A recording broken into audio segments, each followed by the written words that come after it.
సంవత్సరాల్లో పాలేందో నీళ్ళేందో తేలిపోయిందా? పాలు పాలైపోయింది, నీళ్లు నీళ్ళైపోయింది. నిజమేందో అబద్ధమేందో తేలిపోయిందా లేదా? ఆనాడు కేసీఆర్ నేను చచ్చుడో తెలంగాణ వచ్చుడో అన్నాడు. చావు నోట్లో తలబెట్టి కేసీఆర్ తెలంగాణ తెచ్చిందా లేదా? అదే కేసీఆర్ బెల్లంపల్లిలో ఓపెన్ క్యాస్ట్ మైండ్ రానియా చేసుకొని కూర్చోనైనా కాపాడుతా బెల్లంపల్లిని అన్నాడు. కాపాడిందా లేదా?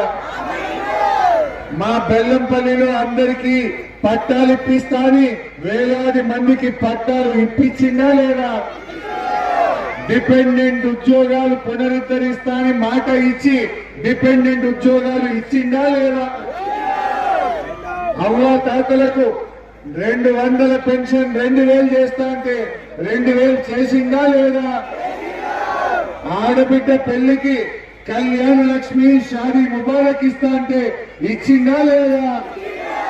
రైతులందరికీ రైతు బంధు రైతు బీమా ఇస్తా అంటే ఇచ్చిందా లేదా? మీ బిడ్డ కడుపుకుపోతే 13,000 ఇచ్చి కేసీఆర్ కిట్ ఇస్తా అని మాట ఇచ్చి కేసీఆర్ నిలుపుకున్నా లేదా? ఇట్లా చెప్పుకుంటూ పోతే చాలా ఉన్నాయి. మా బెల్లంపల్లి రెవెన్యూ డివిజన్ కావాలి, మా మంచిర్యాల జిల్లా కావాలంటే అయిందా కాలేదా? మా బెల్లంపల్లికి 100 పడకల దవాఖాన కావాలంటే కేసీఆర్ గారు ఇచ్చిందా లేదా? ఇట్లా చెప్తే చాలా ఉన్నాయి. మరి రేవంత్ రెడ్డి ఏం చేసింది? మొన్న ఎలక్షన్ల ముందు బాండ్ పేపర్ రాసి ఇచ్చింది మీకు. ఇక్కడ ఉండే వినోద్ గారు ఇంటింటికి వచ్చి ఇగో ప్రామిసరీ నోటు, ఇగో ఇది బాండ్ పేపర్, నన్ను గెలిపిస్తే 100 రోజుల్లో 6 గ్యారంటీలు చేస్తా ఉన్నారు. 100 కాదు 800 రోజులు అయింది. అయిందా లేదా? మా అవ్వాతాతలకు 4000 పెన్షన్ వచ్చిందా? వచ్చిందా? నాడు కేసీఆర్ 200 2000 చేస్తా అంటే ఒక్కటే నెల ఇచ్చిందా లేదా సార్?